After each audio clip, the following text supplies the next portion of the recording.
Hi friends, അപ്പോൾ ബ്ലൂത്ത കാർട്ടക് and ട്രാവലിലേക്ക് എല്ലാവർക്കും സ്വാഗതം.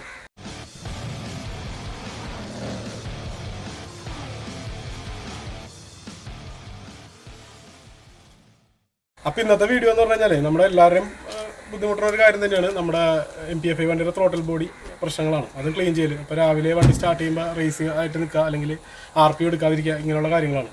അപ്പോൾ ഇത് നമ്മുടെ ഗ്രൂപ്പിൽ തന്നെയുള്ള ആനന്ദ്, മൂവാറ്റുപുഴയിലുള്ള ആനന്ദ്, പിന്നെ ആനന്ദിൻ്റെ ഫ്രണ്ടാണ്. അപ്പോൾ ആളുടെ വണ്ടി ഇവിടെ ഉണ്ട്, നമുക്കത് നോക്കാം. അപ്പോൾ അതിന് വേണ്ടിയിട്ട് ഇതേമാതിരി കുറച്ച് ഐറ്റംസ് ഉണ്ട് വേണ്ടത്. 2 വാഷുകളും പിന്നെ ഗ്യാസ്കറ്റൊക്കെയാണ്. അപ്പോൾ ഇതിനെല്ലാം കൂടി ഒരു 110 രൂപയാണ് വരുന്നത്. ഇതൊക്കെ എല്ലാം MGP സാധനങ്ങളാണ്. അപ്പോൾ നമുക്ക് ഇതൊക്കെ എന്തൊക്കെയാണ് ചെയ്യണത്, എങ്ങനെയാണെന്നൊക്കെ നമുക്ക് നോക്കാം. അപ്പോൾ നമുക്ക് എന്തായാലും വീഡിയോയിലേക്ക് പോകാം. അപ്പോൾ ആദ്യം ഇതിൻ്റെ ഈ ഭാഗമാണ് നമുക്ക് അഴിച്ചെടുക്കേണ്ടത്. ഇവിടെയാണ് ഇതിൻ്റെ ത്രോട്ടൽ സെൻസർ. അപ്പോൾ അതിന് നമുക്ക് ഇതൊന്ന് അഴിക്കാം. ഇത് അഴിച്ചിട്ട് ഇതങ്ങോട്ട് ഊരി മാറ്റിയാൽ മതി. പിന്നെ ഈ ബ്രീത്തർ പൈപ്പുകളൊക്കെ ഉണ്ട്, അതൊക്കെ ഊരി മാറ്റണം. ഇനി ഇതിനകത്ത് ഇവിടെ 4 ബോൾട്ട് ഉണ്ട്. ഈ 4 ബോൾട്ട് വെച്ച് കഴിഞ്ഞാൽ നമുക്ക് ഈ യൂണിറ്റ് ഊരിയെടുക്കാം. അപ്പോൾ അതിന് മുമ്പായിട്ട് ഇതിൻ്റെ ഈ വയറുകളൊക്കെ ഊരിയെടുത്താൽ മതി സെൻസറിൻ്റെ.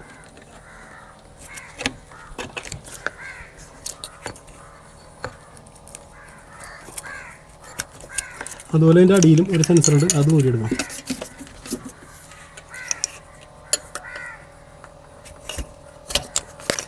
പിന്നെ എടുത്തു.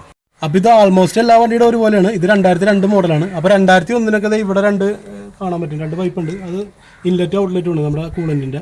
അത് ഇതിനില്ല. 2002 വ്യത്യാസം വന്നിട്ട് 2001 വരെ ഇതിൽ കണക്ട് ചെയ്തിട്ടുണ്ട്. അപ്പോൾ ഇതിങ്ങനെ വെറുതെ കിടക്കുന്നത്, കാരണം അവരുടെ ഡെമ്മി ചെയ്തൊന്നും ഇട്ടേക്കാണ് വെറുതെ, അതിൽ കാര്യമൊന്നുമില്ല. അപ്പോൾ നമുക്ക് എന്തായാലും ഇതൊന്ന് അഴിച്ചു നോക്കാം. പിന്നെ അതുപോലെ ആക്സിലേറ്ററിൻ്റെ ഈ കേബിൾ അഴിച്ചു മാറ്റണം.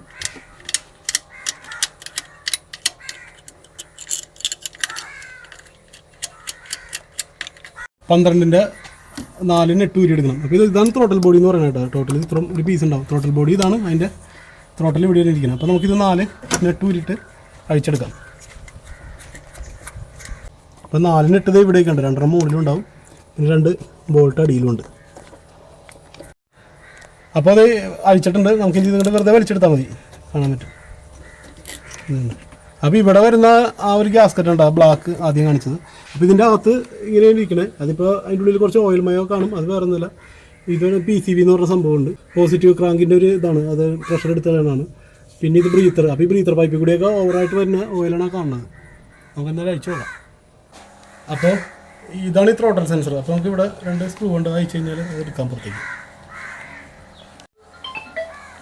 അപ്പോൾ 2 സ്ക്രൂ ഊരിയിട്ടുണ്ട്, ഊരിയിട്ട് നോക്കാം അതിൻ്റെ അകത്ത് എന്താണ്. ത്രോട്ടൽ സെൻസർ ഊരിയെടുത്തിട്ടുണ്ട്. ഇതാണ് ത്രോട്ടൽ സെൻസർ. ഇത്ര സംഭവമുള്ളൂ. പിന്നെ നമുക്ക് ഇനി വരാനുള്ളത് ഇതിൻ്റെ സെൻസിങ് ആണ്. ഇവിടെയാണ് ചെറിയൊരു കോംപ്ലിക്കേഷൻ ഇരിക്കുന്നത്. ഒന്ന് ഊരി നോക്കാം എന്താണ്. അപ്പോൾ നമുക്ക് ഇതുപോലെ 4 സ്ക്രൂ കഴിച്ചാൽ പോരും.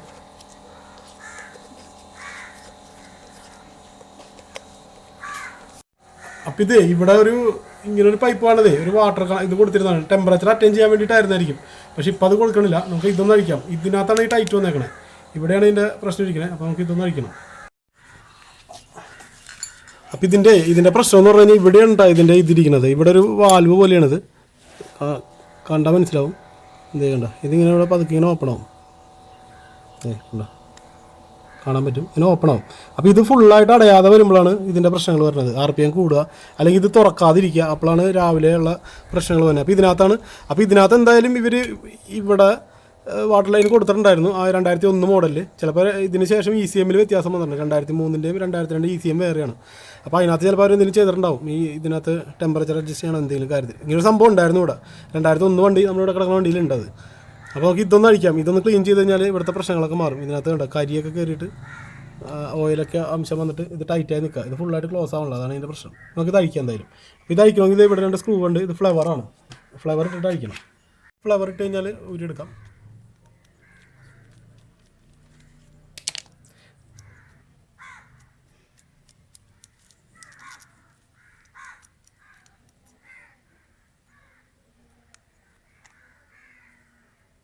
ഇതിങ്ങനെയാണ് ഇതിൻ്റെ അകത്തിരിക്കുന്നത് കേട്ടോ. അപ്പോൾ ഇതാണ് ഇവിടെ വർക്ക് ചെയ്യുന്ന സംഭവം. ഇതുണ്ട്. ഇതിനെന്തോ ടൈറ്റ് എന്തോ വന്നിട്ടുണ്ട്, അതുകൊണ്ടാണ് അത് ടൈറ്റായിട്ട് നിൽക്കുന്നത്. നമുക്ക് നോക്കാം എന്താണെന്ന്. ഒന്ന് അഴിച്ച് ക്ലീൻ ചെയ്തതല്ല. അപ്പോൾ ഇത് കണ്ട, ഇവിടെ ഒരു ഫ്ലാപ്പാണ്. ഈ ഫ്ലാപ്പ് വർക്ക് ചെയ്യണത് ശരിക്കും ഒരു മാഗ്നറ്റ് പവറിലാണ്. ഇതൊരു മാഗ്നറ്റാണ് ഇതിനകത്ത്. ഇത് മാഗ്നറ്റാണ്. അപ്പോൾ ഇതിൻ്റെ അകത്ത് വരുമ്പോൾ ഇത് കയറിയിട്ട് കറണ്ട് വരുമ്പോൾ വ്യത്യാസം വരികയാണ്. അങ്ങനെ ചെയ്യണത് എന്തായാലും. അപ്പോൾ ഇത് ടൈറ്റ് ഉണ്ടായിരുന്നു. ഇത് നന്നായിട്ടൊന്ന് ഇതിൻ്റെ അകത്ത് WD-40 എന്തെങ്കിലുമൊക്കെ വെച്ച് ക്ലീൻ ചെയ്തെടുക്കാം. എടുത്തതിന് ശേഷം നമുക്ക് നോക്കാം. അപ്പോൾ ശരിയായിരിക്കും, ഈ സംഭവം ശരിയായിക്കോളും. അപ്പോൾ ഇത് കണ്ട ഇവിടെ ഒരു വാൽവുണ്ട്. ഈ വാൽവൊക്കെ നന്നായിട്ട് ക്ലീൻ ചെയ്യണം കേട്ടോ. ഞങ്ങളിത് കുറേ WD-40 അത് ഇതൊക്കെ അഴിച്ച് ഇതൊന്നും ഊരാൻ നോക്കണ്ട കേട്ടോ. കാരണം ഇത് ഞായറാഴ്ച കണ്ടാണ് ഊരാഞ്ഞ്. കാരണം ഒരു ബെയറിംഗ് ഒക്കെയാണ് ഇവിടെ. എങ്ങാനും എന്തെങ്കിലും പറ്റിക്കഴിഞ്ഞാൽ പണിയാവും. അപ്പോൾ അത് ഇവിടെ നിർത്തിക്കൊണ്ട് തന്നെ ക്ലീൻ ചെയ്താൽ മതി. ചെയ്തിട്ടുണ്ട്. പിന്നെ ഇതിൻ്റെ ഉള്ളിൽ വേറെ ഒന്നുമില്ല പ്രത്യേകിച്ച്, അതൊന്ന് തുടച്ചെടുക്കാം. പിന്നെ ഇതിന് നമ്മൾ മേടിച്ച പാക്കിൽ അതിൻ്റെ ഓറിങ് കാര്യങ്ങളൊക്കെ ഉണ്ടാകും. അപ്പോൾ ഇതിനകത്ത് ഈ ഓറിങ്ങാണ് ഇവിടെ വരുന്നത്. ഈ ഓറിങ് എടുത്തിട്ട് ഇത് ഇവിടെ ഇട്ടാൽ മതി.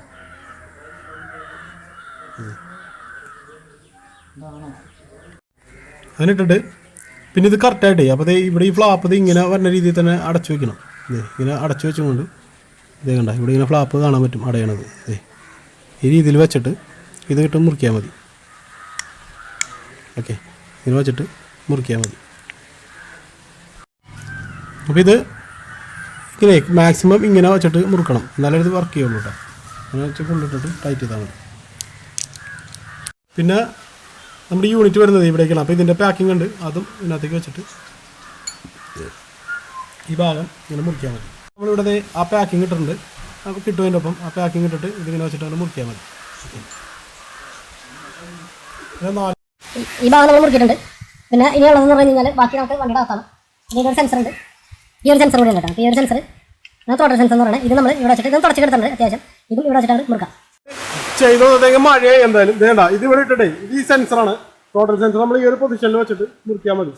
ഇത് ചിലപ്പോൾ അഡ്ജസ്റ്റ് ചെയ്യേണ്ടി വരും കേട്ടോ. അപ്പോൾ അത് നമുക്ക് അവിടെ കൊണ്ടുപോയിട്ട് വണ്ടി സ്റ്റാർട്ട് ചെയ്തിട്ട് വേണം ഇത് മുറുക്കാനായിട്ട്. കാരണം ഇതൊക്കെ നമുക്ക് ഇങ്ങനെ എത്ര പോയിൻ്റൊക്കെ അഡ്ജസ്റ്റ് ചെയ്യാം. അപ്പോൾ ഇതൊക്കെ അഡ്ജസ്റ്റ് ചെയ്തിട്ടാണ് നമ്മൾ ഇതിൻ്റെ RPM സ്റ്റേബിൾ ചെയ്യേണ്ടത്. ഈ ക്യാപ്പാണ്, ഇത് ഊരിയെടുത്താണ്. ഇത് വേറെ ഒന്നുമില്ല, വെറുതെ ഇങ്ങനെ ഇട്ടിട്ട് അവിടെ വർത്തിയാൽ മതി. ഓക്കെ, അപ്പോൾ ഇനി ഉള്ളത് അവസാനത്തെ ഒരു പാക്കിംഗ് ആണ് കേട്ടോ. അതിങ്ങനെ ഇതിനകത്തേക്ക് ഇടാം. ഈ ഒരു പൊസിഷനിൽ ഇട്ടാൽ മതി. ഇതിലേക്ക് കയറ്റി വെച്ചിരുന്നാൽ മതി. വേറെ സീലൻ്റോ കാര്യങ്ങളോ ഒന്നും വേണ്ട. പിന്നെ നമ്മൾ ഈ ത്രോട്ടൽ ബോഡിയിലെ ത്രോട്ടൽ ഭാഗം ഇവിടെ കൂടി ടൈറ്റ് ചെയ്താൽ മതി. അപ്പോൾ അഴിച്ച പോലെ തന്നെ 2 ബോൾട്ടും 2 നെട്ടും ഇട്ട് മുറിക്കാൻ മതി. അത് മുറുക്കട്ടെ, മുറുക്കിക്കൊണ്ട് ബാക്കി പറഞ്ഞുതരാം. അപ്പോൾ ഇവിടുത്തെ 2 നെട്ടും ഇവിടുത്തെ 2 ബോൾട്ടും മുറുക്കിയിട്ടുണ്ട്. ഇനി നമുക്ക് ആ സെൻസറിൻ്റെ വയറൊക്കെ അഡ്ജസ്റ്റ് ചെയ്യാം. അപ്പോൾ സെൻസർ അഡ്ജസ്റ്റ് ചെയ്യണം കേട്ടോ, അതും കൂടി പറഞ്ഞുതരാം എങ്ങനെയാണ്. അപ്പോൾ ഇതിൻ്റെ സെൻസറിൻ്റെ 2 വയറും ഇവിടെ നമ്മൾ കുത്തി വയ്ക്കുക. ഓക്കെ, പിന്നെ ഇനി ഇതേ ആക്സിലേറ്റർ കേബിൾ ഊരിയിട്ടുണ്ടായിരുന്നു, അതും കണക്ട് ചെയ്യാം.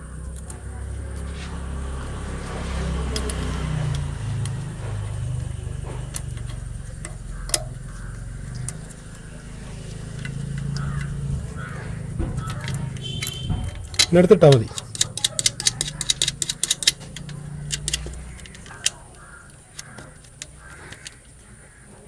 ഇനി നമുക്ക് അഡ്ജസ്റ്റ് ചെയ്യേണ്ടി വരുന്നത് ഇവിടെ ഒരു സ്ക്രൂ ഉണ്ട്, കാണാൻ പറ്റും. ഇത് അഴിച്ചിട്ടേക്കണം, കാരണം ഇതിനാണ് ഐഡിയൽ RPM അഡ്ജസ്റ്റ് ചെയ്യുന്ന സ്ക്രൂ ഇതൊക്കെയാണ്. ഇതുണ്ട്. പിന്നെ ഇവിടുത്തെ ഈ സെൻസർ അങ്ങോട്ടും ഇങ്ങോട്ടും നീങ്ങണ്ട, ഇങ്ങനെ അഡ്ജസ്റ്റ് ചെയ്ത് വ്യത്യാസം വരുത്താം 2 സെൻസറിലും. അപ്പോൾ നോക്കാം എങ്ങനെയാണ്. എയർ ഫിൽറ്ററിൻ്റെ പൈപ്പ് എടുത്തിട്ട് ഇടാം. പിന്നെ ബ്രീത്തർ പൈപ്പുകളെല്ലാം തിരിച്ചിടണം. പിന്നെ ഇവിടെ ഒരു സെൻസർ ഉണ്ട് കേട്ടോ, ഒരു ഇതിൻ്റെ ഇൻലെറ്റിൻ്റെ അളവെടുക്കാൻ, ഇത് സെൻസിങ് എടുക്കാനായിട്ടുണ്ട്, അതിടാം. പിന്നെ എയർ ഫിൽറ്ററിൻ്റെ ഹോസ് ക്ലാമ്പ് മുറിക്കാൻ മതി. ഹോസ് ക്ലിപ്പ് ടൈറ്റ് ചെയ്ത് ഇനി നമുക്ക് സ്റ്റാർട്ട് ചെയ്തിട്ട് അഡ്ജസ്റ്റ് ചെയ്ത് നോക്കാം എങ്ങനെയാണ്. അപ്പോൾ സ്റ്റാർട്ട് ചെയ്തിട്ടുണ്ട്. അപ്പോൾ ഇവിടെ കണ്ട ഇത് പിടിച്ചിട്ടേ നമ്മൾ നോക്കണം, ഇങ്ങനെ അങ്ങനെ കൂടി നിൽക്കും കണ്ട. ഇത് നേരെ തിരിച്ച് പുള്ളി ബാക്കിലേക്ക് ഇടണം. ഇനി mpfi ആണ്, ഇങ്ങനെ കിടന്നിട്ട് നോക്കണം ഇത് RPM കുറയുണ്ടോ നോക്കണം. ഇല്ലെങ്കിൽ ഇവിടുത്തെ സെൻസർ അഡ്ജസ്റ്റ് ചെയ്യണം കേട്ടോ. അപ്പോൾ എന്തായാലും RPM കുറയുമെന്ന് നോക്കാം. അത് നോർമലായിട്ട് കുറച്ച് കഴിഞ്ഞാൽ കുറഞ്ഞു വരും. ഓക്കെ, അടിയിലെ പ്രോട്ടലൊന്നും അയച്ച് അഡ്ജസ്റ്റ് ചെയ്യണം. ഇപ്പോൾ ഓക്കെ ആയിട്ടുണ്ട്. അപ്പോൾ ഇതിനകത്ത് ചെറിയൊരു പ്രശ്നം, ഇവിടെ റോസ് കൂടി ഉണ്ട് കേട്ടോ. നിങ്ങൾ പറഞ്ഞുതരാം. ഇവിടെ റോസ് ഉണ്ടാവും, എല്ലാത്തിലും ഇതിൽ റോസ് ഉണ്ടാവും. ഈ റോസ് മാറ്റിക്കഴിഞ്ഞാൽ നല്ല ഇത് പൊട്ടിയിട്ടുണ്ടെങ്കിൽ RPM സ്റ്റേബിൾ ആവില്ല. പിന്നെ എന്തെങ്കിലും പ്രശ്നമുണ്ടെങ്കിൽ ഇതിനകത്ത് അഡ്ജസ്റ്റ് ചെയ്യണം. നമ്മൾ ഈ 2 പോയിന്റിൽ ഇത് അങ്ങോട്ട് കൊണ്ട് തിരിച്ചിട്ട് ഇത് അഡ്ജസ്റ്റ് ചെയ്യാൻ പറ്റും RPM. അപ്പോൾ അത് നമ്മൾ രാവിലേക്ക് എടുക്കുമ്പോൾ നോക്കണം, ഇതിലുണ്ടെന്നുണ്ടെങ്കിൽ ഇത് അങ്ങോട്ട് അഡ്ജസ്റ്റ് ചെയ്ത് നോക്കിയാൽ മതി. ഇനി ഇതിൻ്റെ അടിയിലും അതോടെ അഡ്ജസ്റ്റ് ചെയ്യാം, പക്ഷേ അത് വലിയ കുഴപ്പമില്ല. ഇത് മാത്രം ഒന്ന് അഡ്ജസ്റ്റ് ചെയ്താൽ മതി. അതുപോലെ തന്നെ ഇവിടെ ഒരു സെൻസർ കൂടിയുണ്ട്. അപ്പോൾ ഈ സെൻസറാണ് യഥാർത്ഥത്തിൽ ഇതിന് ഒരു ചെറിയ പൈപ്പ് നേരത്തെ കാണിച്ചില്ല, പൈപ്പിന് കംപ്ലയിൻറ്റ് വന്നാലും വരും, അതൊരു സെൻസറിന് കംപ്ലയിൻറ്റ് വന്നാലും RPM സ്റ്റേബിൾ ആവില്ല. അപ്പോൾ സാധാരണ നമ്മൾ നോർമലായിട്ട് 2 മുട്ടൊക്കെ മുട്ടിയിട്ട് പൈപ്പ് ഊരിട്ടിട്ട് ഊരിയെടുത്ത് 2 കൊട്ടൊക്കെ കൊട്ടി കഴിഞ്ഞാൽ ഇതിലുള്ള പൊടിയോ അങ്ങനെ എന്തെങ്കിലുമൊക്കെ പൊടി എന്നല്ല എന്തെങ്കിലും പ്രശ്നം ഉണ്ടെങ്കിൽ അത് മാറാറുണ്ട്. ഒരു 90% 2 മുട്ടൊക്കെ മുട്ടിക്കഴിഞ്ഞാൽ മാറാറുണ്ട്. ഇനിയിപ്പോൾ കൂടുതൽ കംപ്ലയിൻറ്റ് വരികയാണെങ്കിൽ ഇത് മാറ്റിക്കളേണ്ടി വരും. അപ്പോൾ ഇങ്ങനെ ഒരു പ്രോബ്ലം കൂടി ഇതിനകത്ത് വരാറുണ്ട്. ബാക്കി ഫ്ലോ കാര്യങ്ങളൊക്കെ ചെയ്ത് കഴിഞ്ഞാൽ ഓക്കെ ആയിക്കോളും. പിന്നെ അതുപോലെ തന്നെ ഒരു കാര്യം കൂടി ശ്രദ്ധിക്കാറുണ്ട് ഇതിനകത്ത്. ഈ എയർ ഫിൽറ്റർ കണ്ടില്ലേ, എയർ ഫിൽറ്റർ നമ്മൾ എപ്പോഴും നോക്കണം. ഒരുപാട് എയർ ഫിൽറ്റർ പൊടി പിടിച്ച് അടഞ്ഞ് പോയിട്ടുണ്ടെങ്കിലും RPM സ്റ്റേബിളായിട്ട് വരാണ്ട് വരും. അപ്പോൾ ഇതിന് കറക്റ്റായിട്ട് ഈ ഒരു സെൻസർ വഴി അതിന് കിട്ടും. അപ്പോൾ അതുകൊണ്ട് എയർ ഫിൽറ്ററും എപ്പോഴും നമ്മൾ കീപ്പ് ചെയ്യണം. കാരണം ഈ ഒരു സെൻസർ വഴിയാണ് എൻ്റെ ഇത് പോകുന്നത്. അപ്പോൾ നമ്മൾ ഇത് ഒരുപാട് അടഞ്ഞു പോയിട്ടുണ്ടെന്നുണ്ടെങ്കിൽ ഈ RPM സ്റ്റേബിൾ ആവില്ല. അപ്പോൾ നിങ്ങൾക്ക് സംശയം തോന്നിയിട്ടുണ്ടെങ്കിൽ നിങ്ങൾ ഇതുപോലെ എയർ ഫിൽറ്റർ ഊരി മാറ്റിയിട്ടൊന്ന് ഓടിച്ച് നോക്കി അറിയാൻ പറ്റും. RPM ഒരു ദിവസം സ്റ്റേബിൾ ആവണം കാണാൻ പറ്റും. അപ്പോൾ ഇതിൻ്റെ ഒരു പ്രശ്നം കൊണ്ടും അങ്ങനെ വരാറുണ്ട്. ഓക്കെ, അപ്പോൾ ഇതാണ് ഇന്നത്തെ വീഡിയോ. അപ്പോൾ കഴിഞ്ഞിട്ടുണ്ട്. അപ്പോൾ നിങ്ങൾക്ക് വീട്ടിൽ തന്നെ ചെയ്ത് നോക്കാമെന്നാണ്, സൂക്ഷിക്കണം എന്തായാലും. അപ്പോൾ ഇതെന്തായാലും അടുത്ത വീഡിയോയിൽ കാണാം. ഓക്കെ.